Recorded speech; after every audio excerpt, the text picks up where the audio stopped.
século XIV, a nobreza feudal estava em franco declínio econômico e enfrentava também uma gradativa centralização do poder político através da ascensão dos monarcas, sobretudo apoiados pela burguesia comercial. Alguns desses burgueses, muito ricos, desejavam reconhecimento e prestígio na sociedade, e pelas vias do mecenato passaram a patrocinar artistas de um movimento que ficou conhecido como Renascimento. O Renascimento surgiu na Itália do século XIV e, posteriormente, espalhou-se por boa parte da Europa, principalmente ocidental. A alusão ao termo renascer referia-se à busca e inspiração em relação à cultura greco-romana clássica da antiguidade.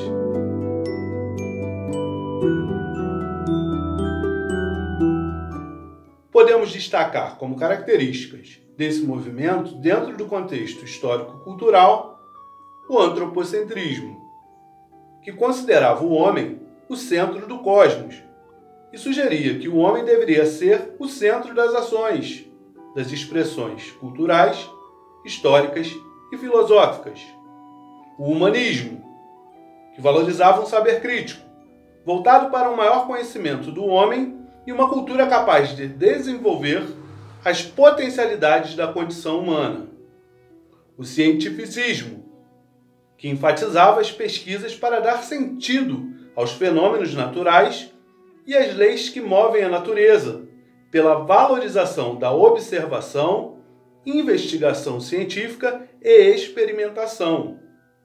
O hedonismo valorizava a busca por prazer para a manutenção da qualidade de vida do ser humano.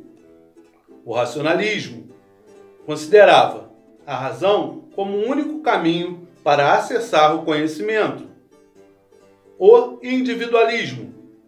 Não havia uma proposta de isolamento, mas sim uma afirmativa que defendia que cada um deveria conduzir sua própria vida, ou seja, o ser humano como protagonista de sua existência. O universalismo pregava o conhecimento sobre todas as coisas, o que explica o surgimento de artistas que também eram arquitetos, filósofos, inventores, matemáticos, cientistas, enfim, exerciam diversas atividades em vários âmbitos do saber.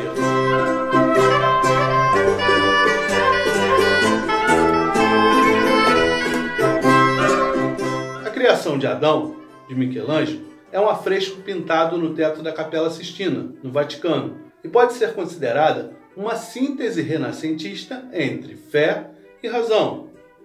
Porém, enquanto em algumas análises ocorrem afirmativas que neste momento Deus estaria transferindo consciência para Adão, em outras interpretações acredita-se que Deus pode ser uma criação humana e por isso está inserido em um cérebro. Outra característica importante da obra é a nudez de Adão e a seminudez de Deus, pois o corpo não era visto como fonte de pecado, mas sim como fonte de beleza. Outras obras de Michelangelo que podemos destacar são Pietà e Davi.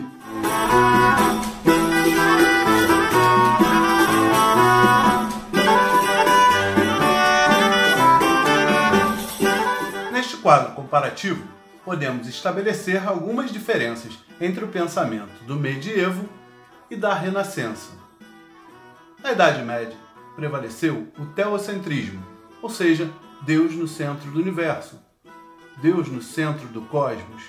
E já no Renascimento, o antropocentrismo, o homem passou a ser o centro. Na Idade Média, o predomínio da fé, as explicações sempre pautadas na fé. No Renascimento, não ocorreu um abandono da fé, mas sim uma síntese entre fé e razão. Na Idade Média, o pensamento geocêntrico, a Terra como centro do universo. No Renascimento, prevaleceu o pensamento heliocêntrico, ou seja, que a Terra e os demais planetas do sistema giram em torno do Sol. Na Idade Média, o corpo visto como fonte de pecado, e no Renascimento, o corpo visto como fonte de prazer e beleza.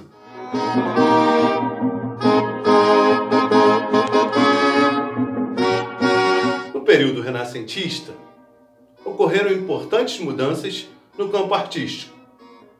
Maior aplicabilidade da matemática e geometria, assim como a ampliação de conceitos em relação à proporcionalidade, volume e profundidade. Lembrando também da técnica de esfumato. E aí, você conhece as tartarugas ninjas? Lembra do nome delas? Rafael, Donatello, Michelangelo e Leonardo. Isso mesmo, são nomes de artistas do Renascimento.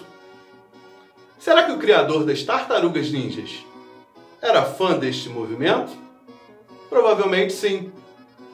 As tartarugas mutantes, inclusive, herdaram características destes artistas, pintores, escultores, inventores, arquitetos, matemáticos, enfim.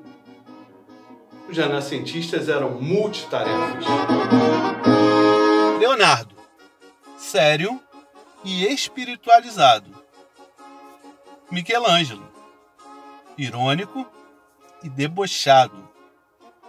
Rafael, rebelde e bastante nervoso. Donatello, de inteligência excepcional.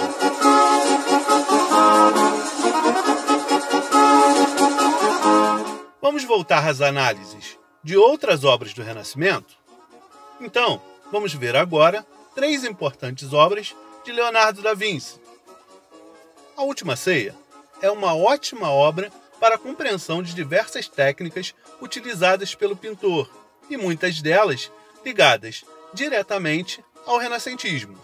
Jesus está ao centro e os apóstolos matematicamente e proporcionalmente distribuídos ao seu lado. A noção de profundidade é espetacular. Um primeiro plano antes da mesa, a própria mesa, Jesus e os apóstolos, o fundo da sala e a paisagem, que pode ser vista pela janela, inclusive com outras dimensões. Além disso, a geometria se faz presente e se torna imponente por vários aspectos. E o teto é um bom exemplo disso. Mona Lisa, ou La Gioconda, de sorriso enigmático e aparência que lhe confere vida, inclusive por seu olhar que pode te seguir por onde você estiver, é talvez a mais famosa pintura do mundo. Homem Vitruviano. Nesse estudo, Da Vinci descreve as proporções ideais do corpo humano masculino. As proporções são perfeitas e expressam o ideal clássico de beleza. O Homem Vitruviano é uma obra feita a partir de cálculos matemáticos. A área total do círculo é equivalente à área do quadrado. Os dedos se unem na junção do círculo com o quadrado. As pernas formam um triângulo equilátero. A cabeça é 1/8 da altura total, ou seja, uma belíssima demonstração de razão e proporcionalidade através da anatomia humana. Agora, falando de outro artista renascentista, uma das minhas obras preferidas do movimento é a Escola de Atenas, de Rafael de Sanzio. Na obra, as perfeitas representações de proporcionalidade e a profundidade são visíveis de imediato. Além disso, a riqueza de detalhes e a harmonia entre os mais diversos elementos da pintura são de tirar o fôlego. Ainda falando dos artistas renascentistas, devemos destacar também Donatello e suas obras Madalena Arrependida e Davi. Outra obra do Renascimento que merece destaque é O Nascimento da Vênus, de Sandro Botticelli.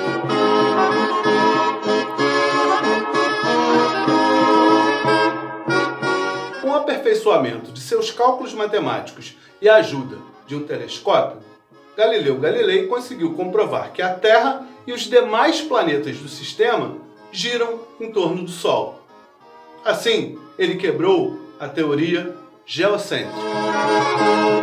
Porém, Galileu Galilei não foi o primeiro a defender a teoria heliocêntrica. Até mesmo pensadores da antiguidade grega fizeram isso. Mas anteriormente a Galileu Galilei, Copérnico e Giordano Bruno, inclusive membros do clero, também defenderam que era a Terra e os demais planetas que giravam em torno do Sol. No entanto, Giordano Bruno não teve a mesma sorte de Galileu Galilei. Foi perseguido pela Santa Inquisição e morreu em uma fogueira. Para finalizar nosso vídeo, não poderíamos deixar de falar da prensa de Gutenberg, que foi fundamental para a produção em massa de livros e farto material que contribuiu na propagação dos ideais renascentistas. Além disso, como não conhecer obras renascentistas de tamanha relevância, tais como Romeu e Julieta, Hamlet, Elogio à Loucura, Dom Quixote, Os Lusíadas e tantas outras. Um abraço e até a próxima.